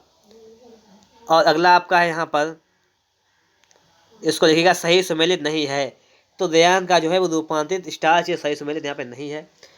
अगले में विचार करना है कि टेफ्लॉन तथा डेक्रान बहुलक हैं। नियोप्रीन संश्लेषित रबर है। पॉलीथीन पॉलीएथिलीन का बहुलक है। प्राकृतिक रबर क्लोरोप्रीन है। तो कौन सा कथन इन उपयुक्त में से सत्य कथन हैं, तो सत्य कथन कौन कौन से हो जाएंगे आपके कि टेफ्लॉन जो है और डेक्रान बहुलक हो जाएंगे। नियोप्रीन संश्लेषित रबर है। पॉलीथीन पॉलीएथिलीन का उदाहरण है। ना चिपकने वाली कढ़ाई के निर्माण में प्रयोग किया जाता है, तो क्या हो जाएगा आपका टेफ्लॉन का। टेफ्लॉन है फ्लोरोकार्बन। टेफ्लॉन का सामान्य नाम है पॉलीटेट्राफ्लोरोएथिलीन। बर्तनों को चमकीला बनाने के लिए उपयोग किया जाता है, तो जिंक ऑक्साइड का उपयोग किया जाता है। नायलॉन, टेफ्लॉन, कैप्रोलेक्टम, पॉलीस्टाइरीन में से पॉलीमर नहीं है, तो कैप्रोलेक्टर जो है लेक्टम जो है पॉलीमर नहीं है। फिनाल का उपयोग किया जाता है बेकेलाइट के निर्माण में। सेल्यूलोज, स्टार्च, प्रोटीन तथा पीवीसी में से वह बहुलक जिसे जैव निम्नीकृत नहीं किया जा सकता है, तो हो जाएगा पीवीसी। कार्बनिक अम्ल की बात कर रहा है यहाँ पर। कथन है कि फॉर्मिक एसिड एसिटिक एसिड से अधिक तेज अम्ल है। फॉर्मिक अम्ल जो होता है वो एसिटिक अम्ल से अधिक तेज अम्ल है, सही हो जाएगा। फॉर्मिक एसिड ऑर्गेनिक एसिड है, तो ये भी सही हो जाएगा। स्पष्टीकरण यहाँ पे नहीं है, लेकिन वो अलग बात है। लंबे समय तक कठोर शारीरिक कार्य के बाद मांसपेशियों में थकान अनुभव होने लगता है, तो हो जाएगा लैक्टिक अम्ल का संचय होता है, एसिड वाले अम्ल होता है, ठीक है। नींबू खट्टा होता है किसके कारण, साइट्रिक अम्ल के कारण। लैक्टिक अम्ल मतलब दूध में लैक्टिक अम्ल पाया जाता है, सिरका में एसिटिक अम्ल, नींबू में साइट्रिक अम्ल, दुर्गंध युक्त मक्खन में ब्यूटायरिक अम्ल, नींबू जो होता है एस्कॉर्बिक अम्ल, माल्ट में माल्टोज, दही में लैक्टिक अम्ल, लाल चीनी में फॉर्मिक अम्ल, अचार में होता है आपका एसिटिक अम्ल, खट्टा दूध में लैक्टिक अम्ल, सेब में आपका होता है मैलिक अम्ल, ठीक है, सेब में मैलिक अम्ल होता है, और शीतल पेय एवं सोडा वाटर में होता है आपका कार्बनिक अम्ल। अंगूर में प्रचुर मात्रा में पाया जाने वाला ऑर्गेनिक तत्व है टारटेरिक अम्ल। अंगूर, इमली, केला में प्रचुर मात्रा में विद्यमान रहता है टारटेरिक अम्ल। फोटोग्राफी में प्रयोग किया जाता है ऑक्जेलिक अम्ल का। बेकिंग पाउडर के निर्माण में उपयोग करते हैं टारटेरिक अम्ल को। सिरका एक जलीय घोल है एसिटिक अम्ल का। सिरका जो है जलीय घोल किसका है, वो है एसिटिक अम्ल का। सत्य कथन है, गन्ने के रस को किण्वित करने पर सिरका बनता है। सिरके में एसिटिक अम्ल उपस्थित होता है। सिरका और परिरक्षक, सिरका जो है एक परिरक्षक के रूप में काम करता है। तीनों कथन सत्य हो जाएंगे। अगला देखिएगा यहाँ पर हाइड्रोजन एवं ऑक्सीजन, ऑक्सीजन एवं एसिटिलीन, मीथेन एवं वायु तथा कार्बन डाइऑक्साइड एवं मीथेन गैस युग्म में से वह मिश्रण जो खानों में अधिकतम होने वाले विस्फोटों का कारण होती है। ये कोयले की खाने हैं, उसमें जैसे हो जाएगा आपका मीथेन और वायु। खानों में अधिकतम विस्फोट होते हैं मीथेन के साथ वायु के मिलने से, ठीक है।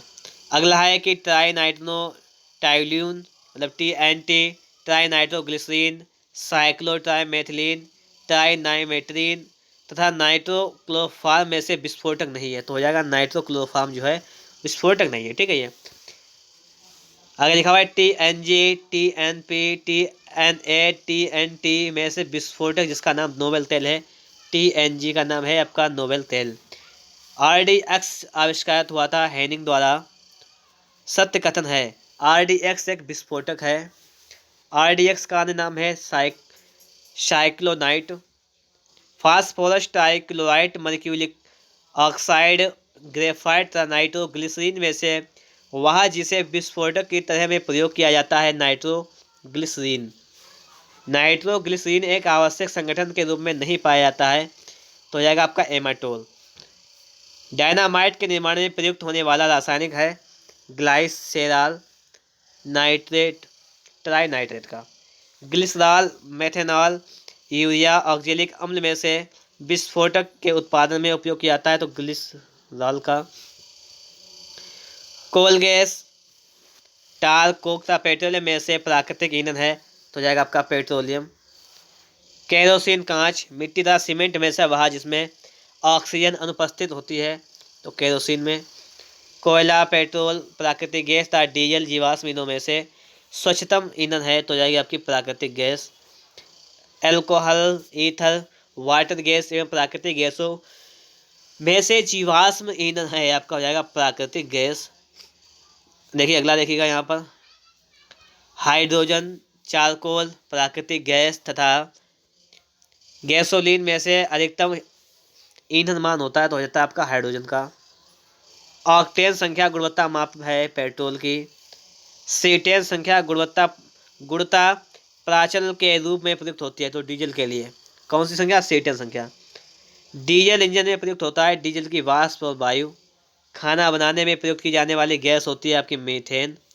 बायोगैस संयंत्र से निष्कासित वह गैस जो ईंधन गैस के रूप में उपयोग में आती है, तो जाएगी मीथेन।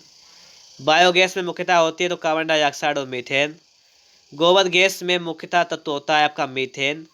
एक बायोगैस संयंत्र में होती है किण्वन प्रक्रिया। गोबर गैस प्रणाली का आविष्कार किसने किया था, डॉक्टर SB देसाई ने।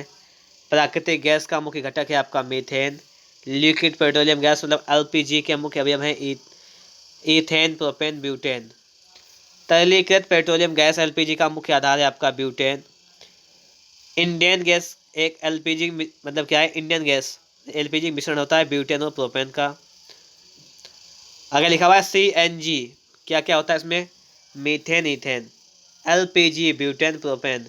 कोल gas hydrogen, methane, carbon dioxide, carbon monoxide. Water gas carbon monoxide और हाइड्रोजन होती है वाटर गैस। आगे है कि तरलीकृत पेट्रोलियम गैस का मुख्य घटक मीथेन होता है, सही है। मीथेन घरों तथा कारखानों में जलाने के लिए सीधे प्रयोग में लाई जाती है, जहां तक पाइपलाइनों से उपलब्ध कराई जा सकती है। ये गलत। घरेलू एलपीजी सिलेंडर में दाब मापक नहीं प्रदान किए जाते हैं, क्योंकि ये एलपीजी सिलेंडर में गैस की मात्रा को प्रदर्शित नहीं कर सकते। सिलेंडरों में भरकर खाना पकाने वाली गैस की आपूर्ति की जाती है, तो हो जाएगा तरल के रूप में। CNG compressed natural gas. स्वचालित वाहनों में प्रदूषण नियंत्रण हेतु उपयुक्त सीएनजी में मुख्यतः उपस्थित होता है, तो क्या होता है आपका CH4 होता है। अगला है आपका यहाँ पर कि द्रवित प्राकृतिक गैस को अत्यधिक शीत ताप तथा उच्च दाब में द्रवित किया जाता है, जिसमें विशेष रूप से अविकल्पित पात्रों में उसका संग्रहण अथवा परिवहन सुसाध्य हो सके। भारत में प्रथम LNG टर्मिनल हासन में निर्मित हुआ। आगे है कि द्रवित पेट्रोलियम गैस से प्राकृतिक गैस से द्रव्यों का पृथक्करण मिला किया जाता है तथा इसमें ईथेन, प्रोपेन, ब्यूटेन, प्राकृतिक गैसोलीन सम्मिलित है। कौन सा कथन सत्य? तो हो जाएगा आपका केवल 1 नंबर का कि द्रवित प्राकृतिक गैस को अत्यधिक शीत ताप तथा उच्च दाब में द्रवित किया जाता है, जिसमें विशेष रूप से अविकल्पित पात्रों में उसका संग्रहण अथवा परिवहन सुसाध्य हो सके। गैसोहॉल है तो एथिल अल्कोहल प्लस पेट्रोल। गैसोहॉल एक मिश्रण है गैसोलीन एवं एथेनॉल का।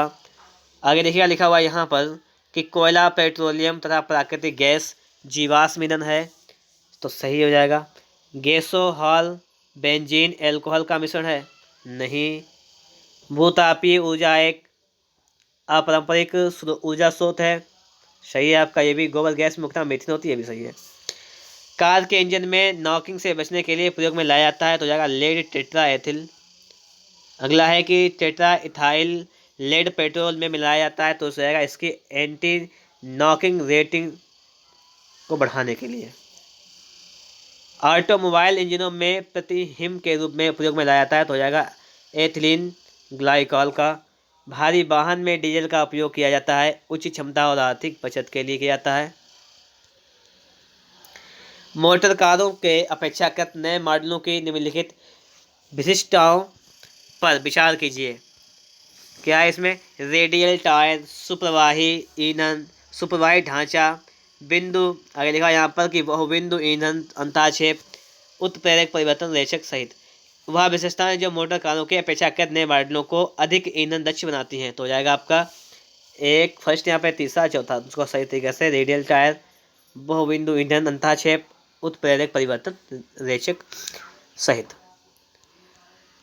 गाड़ियों को चलाने के लिए हाइड्रोजन गैस सुविधाजनक रूप से ईंधन के रूप में प्रयोग में लाई जा सकती है, यदि वह कम ताप पर किसी पदार्थ द्वारा शोषित हो, ताकि वह निर्वातक द्वारा उत्पन्न तापमान पर मुक्त हो सके। वह पदार्थ है आपका हाइड्राइड। खाने की वस्तुओं के परीक्षण में प्रयोग किया जाता है आपका सोडियम बेंजोएट का। जैसे आपने देखे, जब घर में अगर अचार रखा जाता है तो उसमें लोग कहते हैं कि पाउडर, तो वही पाउडर होता है आपका सोडियम बेंजोएट का, ठीक है। बाजार से लाया जाता है, ये अचार में डाला जाता है कि अचार खराब ना हो, इसीलिए होता है, ठीक है। फलों के रस को सुरक्षित रखने के लिए उपयोग किया जाता है आपका सोडियम बेंजोएट का। सोडियम कार्बोनेट, एसिटिलीन, बेंजोइक अम्ल तथा सोडियम क्लोराइड में से खाद्य पदार्थों के परीक्षण हेतु उपयोग किया जाता है आपका बेंजोइक अम्ल। Sodium chloride, potassium permanganate, bleaching powder में से वह जो शाक नाशक का उदाहरण है आपका हो जाएगा सोडियम क्लोराइड। अगला है कि प्रशीतन खाद्य परिरक्षण में मदद करता है, जैव रासायनिक अभिक्रियाओं की दर कम करके। नियॉन ऑक्सीजन फ्रेयान में से वह सामान्य प्रशीतक जिसको घरेलू परिस्थितियों में प्रयोग में लाया जाता है, तो हो जाएगा आपका फ्रेयान। अगला है कि कच्ची चीनी को रंग विहीन करने हेतु जिस चारकोल का प्रयोग किया जाता है वह है एनिमल चारकोल। शहद का प्रमुख घटक है आपका फ्रक्टोस। बाजार में बिकने वाला एस्पर्टेम कृत्रिम मधुरक है, यह अमीनो अम्लों से बना होता है और अन्य अमीनो अम्लों के समान ही कैलोरी प्रदान करता है। फिर भी यह भोज्य पदार्थों में कम कैलोरी मधुरक के रूप में इस्तेमाल होता है। उसके इस इस्तेमाल का आधार है देखा हुआ एस्पर्टेम सामान्य चीनी से कई गुना अधिक मीठा होता है, अतः थोड़े से एस्पर्टेम में बने भोज्य पदार्थ ऑक्सीकृत होने पर कम कैलोरी ऊर्जा प्रदान करते हैं। एस्पिरिन मिलती है तो एक पेड़ से। एस्पिरिन है तो एंटीपायरेटिक है। शांतिकारक औषधि के रूप में प्रयुक्त होता है। पोटेशियम ब्रोमाइड रक्त के हीमोग्लोबिन के साथ अनुत्क्रमणीय संश्लिष्ट बनाता है। कार्बन मोनोऑक्साइड दूध उदाहरण है एक इमल्सन का। दूध को एक रूप किया जाता है इसके वसा कणों को सेंट्राफ्यूज की सहायता से सूक्ष्म आकार में बदलकर। खुले में कुछ देर रखा दूध खट्टा हो जाता है लैक्टिक अम्ल के कारण। वह अम्ल जो दूध से दही बनाने के दौरान बनता है तो हो जाएगा लैक्टिक अम्ल। प्राचीन काल से दही जमाने की क्रिया में जिस जीव की आवश्यकता होती थी वह है जीवाणु। लौंग में पाया जाने वाला सारभूत तेल है यूजिनॉल। जेली बनाने हेतु सबसे अधिक उपयुक्त फल है अमरूद। कार्बनिक खाद्य हमारे लिए बेहतर माने जाते हैं क्योंकि वे बिना कृत्रिम खादों एवं कीटनाशकों के उपयोग के लिए उगाए जाते हैं। वो कार्बनिक खाद्य। वनस्पति तेल मोबिल तेल, केरोसिन तेल, कटिंग तेल में से साबुन बनाने के लिए होता है तो वनस्पति तेल का उपयोग किया जाता है। अपमार्जक क्या है? शोधन अभिकर्ता है। साबुन ग्रीस को हटाता है पारसीकरण द्वारा। अपमार्जक मैले कपड़ों से सरलतापूर्वक तेल एवं गर्द को निकाल देते हैं, सही है। अपमार्जक जल का पृष्ठ तनाव बढ़ा देते हैं, ये गलत है। अगला देखिएगा, कृत्रिम प्रक्षालक कठोर जल में अधिक झाग बना सकते हैं, सही है। और कृत्रिम प्रक्षालक कठोर जल के साथ कैल्शियम और मैग्नीशियम के घुलनशील लवण बनाते हैं, यह भी आपका सही हो जाएगा। अगला लिखा हुआ है कि कपड़े धोने के चूर्ण में अपमार्जक में सोडियम सल्फेट तथा सोडियम सिलिकेट इसलिए मिश्रित किए जाते हैं कि चूर्ण शुष्क रहे और चूर्ण की क्षारीयता बनी रहे, तो ये दोनों सही हो जाएंगे आपके यहाँ पर। अगला हो जाएगा उर्वरक के रिलेटिव कि यहाँ पर कह रहा है आपसे कि पौधों की फास्फोरस आवश्यकताओं की पूर्ति के लिए रासायनिक उर्वरक आवश्यक है, सही हो जाएगा। 1 मीट्रिक टन जैव खाद मुश्किल से 2 से 3 किलो फास्फोरस की आपूर्ति करती है, ये भी सही हो जाएगा। और अगला देखिएगा आप लोग, अगला लिखा हुआ है कि गेहूं की खेती के लिए उपयोग करेंगे नाइट्रोजन उर्वरक का तत्व जो उर्वरक में नहीं पाया जाता है हाइड्रोजन। नत्रजन वृद्धि एवं विकास। फास्फोरस का कार्य क्या है? जड़ का विकास। पोटेशियम का काम है स्टोमेटा के खुलने और बंद होने का नियंत्रण। और बोरान काम करता है रोग प्रतिरोधकता पर। वह उर्वरक जो मृदा में सबसे अधिक अम्ल छोड़ता है तो हो जाएगा अमोनियम सल्फेट। यूरिया में नाइट्रोजन का परसेंट होता है 47%। यूरिया है एक नाइट्रोजन युक्त कार्बनिक यौगिक है। यूरिया में नाइट्रोजन पाया जाता है एमाइड के रूप में पाया जाता है। कृषि में नाइट्रोजनी उर्वरकों के अत्यधिक अनुपयुक्त या उपयोग के प्रभाव के संबंध में निम्न कथनों पर विचार कीजिए। ये आपको यहाँ पे कथन दिया गया, इनको विचार करना है कि नाइट्रोजन यौगिकीकरण सूक्ष्म जीवों नाइट्रोजन फिक्सिंग माइक्रो ऑर्गेनिज्म का मिट्टी में प्रचुरोद्भवन मतलब प्रोलिफरेशन हो सकता है या मिट्टी की अम्लता में बढ़ोतरी हो सकती है या भौम जल ग्राउंड वाटर में नाइट्रेट का निक्षालन मतलब लीचिंग हो सकता है। तो सही कौन सा है? तो कृषि में नाइट्रोजन का उर्वरक के कारण जो है मिट्टी की अम्लता में बढ़ोतरी हो सकती है और भौम जल में नाइट्रेट का निक्षालन हो सकता है। अगला देखिएगा, लिखा हुआ है कि ammonium sulphate, urea, di ammonium sulphate phosphate तथा अमोनियम क्लोराइड में से वह उर्वरक जो 20 डिग्री सेंटीग्रेड पर जल की अपेक्षाकृत अधिक घुलनशील है, तो क्या हो जाएगा आपका? यूरिया हो जाएगा, ठीक है। और अगला देखिएगा, क्वेश्चन लिखा हुआ है कि जिस रूप में पौधे नाइट्रोजन प्राप्त करते हैं वह है आपका, तो हो जाएगा नाइट्रेट। यूरिया उर्वरक के उत्पादन में उपयोग किया जाता है कार्बन डाइऑक्साइड तथा अमोनिया का किया जाता है। भारत सरकार कृषि में नीम आलेपित यूरिया के उपयोग को प्रोत्साहन करती है क्योंकि नीम लेप जो होता है मृदा में यूरिया के घुलने की दर को धीमा कर देता है। डीएपी में फास्फोरस P2O5 तथा नाइट्रोजन में पाई जाती है, तो 18% आपकी नाइट्रोजन पाई जाती है डीएपी में और डीएपी में फास्फोरस पाया जाता है आपका है 46%। मिश्रित उर्वरक है आपका NPK, urea, sodium sulphate, super phosphate और पोटेशियम नाइट्रेट में से रासायनिक उर्वरक नहीं है तो हो जाएगा सोडियम सल्फेट। फसलों में पर्णीय छिड़काव के लिए उपयुक्त उर्वरक है आपका यूरिया। ह्यूमस उदाहरण है आपका जैविक कोलाइड का। हरी खाद के लिए सबसे उपयुक्त फसल हो जाएगा सनई, हरी खाद के लिए सनई, ठीक है। नील हरी शैवाल के लिए धान, राइजोबियम लेग्यूमिनिसेरम जो होता है आपका मटर के लिए, राइजोबैक्टर होता है गेहूं के लिए। लाल शैवाल, भूरा शैवाल, हरा शैवाल, नीला हरा शैवाल में से जैविक नाइट्रोजन निर्धारण से संबंधित है नीला हरा शैवाल। विविध देखिएगा। ओजोन जल के सूक्ष्म जीवों को मार देती है। ओजोन रेडियो एक्टिव नहीं है। तो यहाँ पर क्या हो जाएगा कि ओजोन जल के सूक्ष्म जीवों को मार देती है, सही है। ओजोन रेडियो एक्टिव नहीं है, भी सही है, लेकिन ये व्याख्या नहीं हो रही है, ठीक है, ये बात अलग है।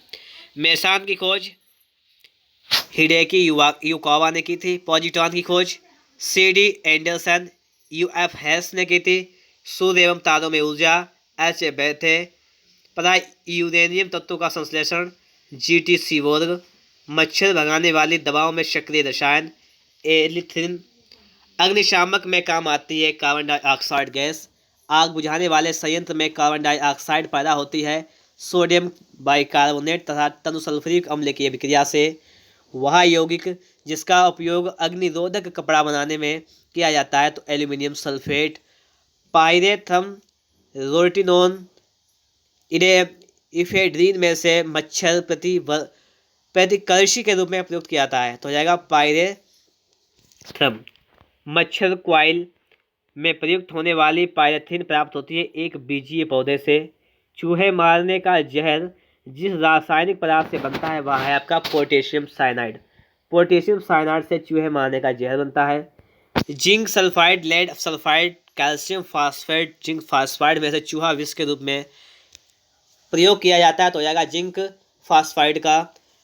लिखा हुआ है रेडेंटिसाइड वह रसायन है जिसका उपयोग किया जाता है नियंत्रण करने के लिए चूहों का, मतलब चूहों को नियंत्रण करने के लिए रेडेंटिसाइड का उपयोग किया जाता है। एल्यूमिनियम फास्फाइड का उपयोग किया जाता है कीटनाशक एवं चूहानाशक के रूप में। समस्थानिक 6C40 संबंध है फॉसिल के आयु निर्धारण से। काष्ठ, अस्थि और शंख के पुरातत्वीय नमूने का काल निर्धारण करने के लिए यूरेनियम 238 आर्गन आइसोटोप कार्बन 14 एटॉन्सियम 90 में से अपनाया जाता है तो कार्बन 14 को अपनाया जाता है। और अगला लिखा हुआ है कार्बन डेटिंग का प्रयोग किया जाता है तो फॉसिल की उम्र निर्धारित करने के लिए। अगला लिखा हुआ है यहाँ पर, इसको भी समझ लेते हैं हम लोग कि रेडियोधर्मी डेटिंग एक प्रक्रिया है जिससे मापा जा सकता है चट्टानों की उम्र को। पृथ्वी की आयु का मापन किया जाता है यूरेनियम विधि के द्वारा। एक कार्बन क्रेडिट समतुल्य है 1000 किलोग्राम कार्बन डाइऑक्साइड के। सोडा कांच, पायरेक्स कांच, जेना कांच क्रुक्स कांचों में से वह जो पराबैंगनी किरणों को विच्छेदन कर सकता हो जाएगा क्रुक्स कांच। BRIT भारत सरकार कार्यरत है समस्थानिक प्रौद्योगिकी के साथ। अगला क्वेश्चन आपका zinc bromide, zinc nitrate, zinc oxide तथा जिंक क्लोराइड में से वह शयद पुष्प कहलाता है तो जिंक ऑक्साइड जो है वो शयद पुष्प कहलाता है आपका। मूत्रालयों के पास प्रायः नाक में चुभने वाली गंध का कारण होता है अमोनिया। जैसे मूत्रालय होते हैं जो, तो वहाँ पे जो अमोनिया गैस ज़्यादा होती है। जब आप वहाँ जाते हैं तो आंखों से आंसू झलक आते हैं, ठीक है, वही गैस होती है। मृत मछली के से निकलने वाली दुर्गंध का कारण है अमीनो यौगिक ट्राइमेथिलामीन। ब्रुकहेल नेशनल लेबोरेटरी के वैज्ञानिक दल जिसमें भारतीय वैज्ञानिक भी सम्मिलित थे ने एंटी हीलियम केंद्र के रूप में भारी एंटी द्रव्य उत्पन्न किया। एंटी द्रव्य उत्पन्न करने की विवक्षा या विवक्षाएं हैं क्या है? यह खनिज पूर्वेक्षण और तेल की खोज को अधिक आसान और कम महंगा बना देगा।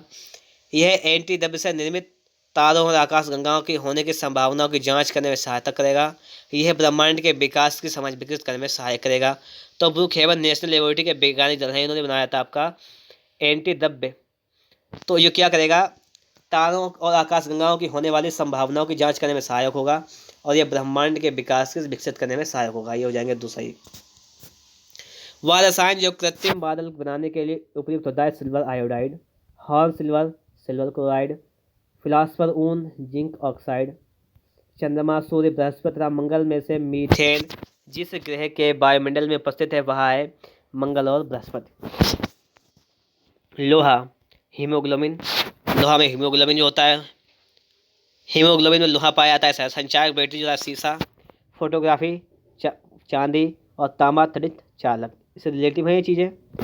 मार्फिन एनाल्जेसिक, सोडियम केरोसिन तेल में रखा जाता है। बोरिक अम्ल एंटीसेप्टिक, जर्मन सिल्वर एक मिश्र धातु है। भविष्य की धातु किसे कहा जाता है, तो टाइटेनियम को भविष्य की धातु कहा जाता है। आतिशबाजी में मैग्नीशियम होती है।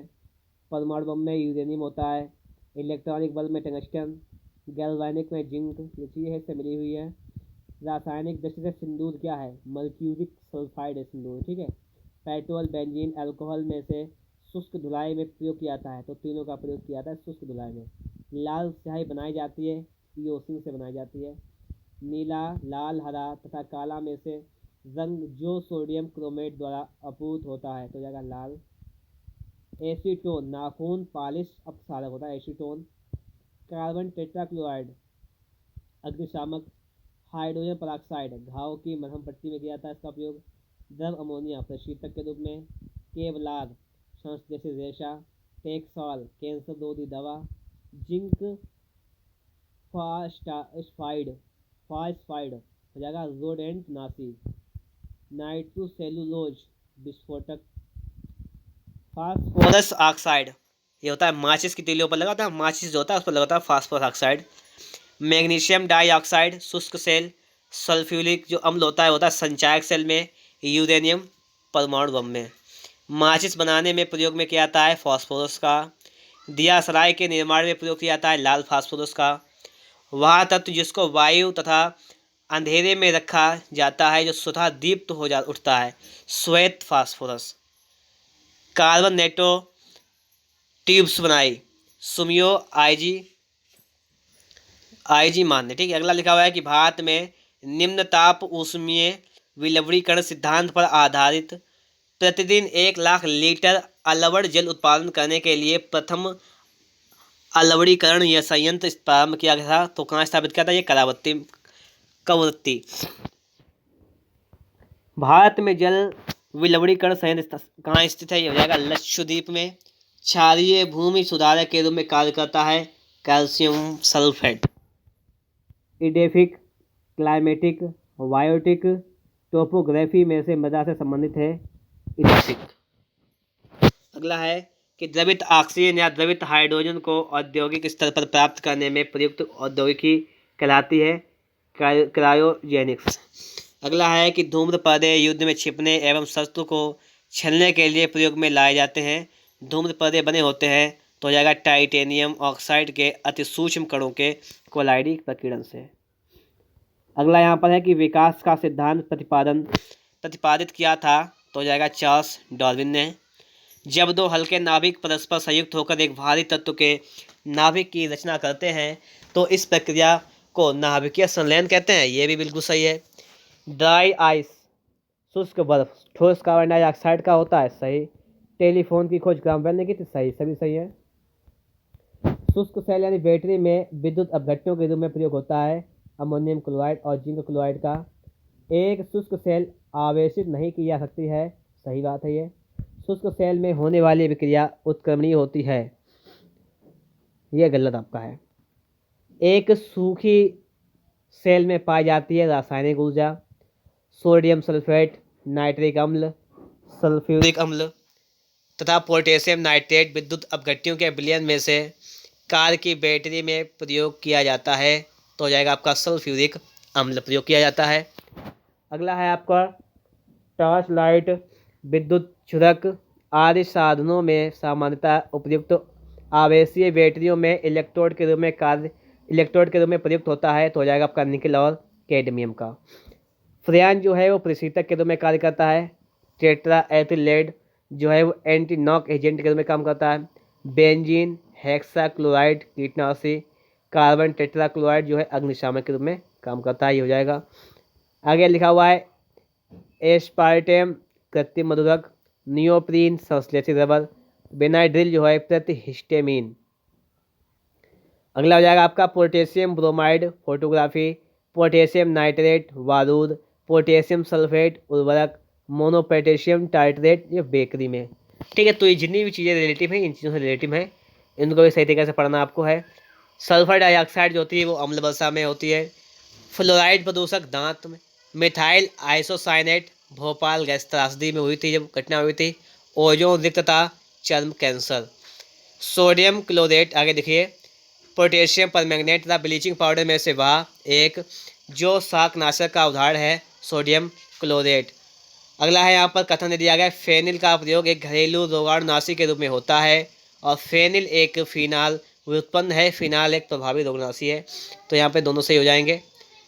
और अगला देखिएगा, लिखा हुआ है कोक स्टील या लोहे के उत्पादन में भट्टी के विस्फोटन के लिए मिलाए जाने वाले चार्ज की सामग्रियों में से एक है। इसका कार्य है अपचायक के रूप में क्रिया करना, लौह अयस्क से संयुक्त सिलिका को दूर करना, ऊष्मा की पूर्ति के लिए ईंधन के रूप में कार्य करना या उपचायक के रूप में क्रिया करना। तो यहाँ पर हो जाएगा आपका कि अपचायक के रूप में क्रिया करना या ऊष्मा की पूर्ति के लिए ईंधन के रूप में कार्य करना। ये आपके यहाँ पे 3 हो जाएंगे और पहला हो जाएगा।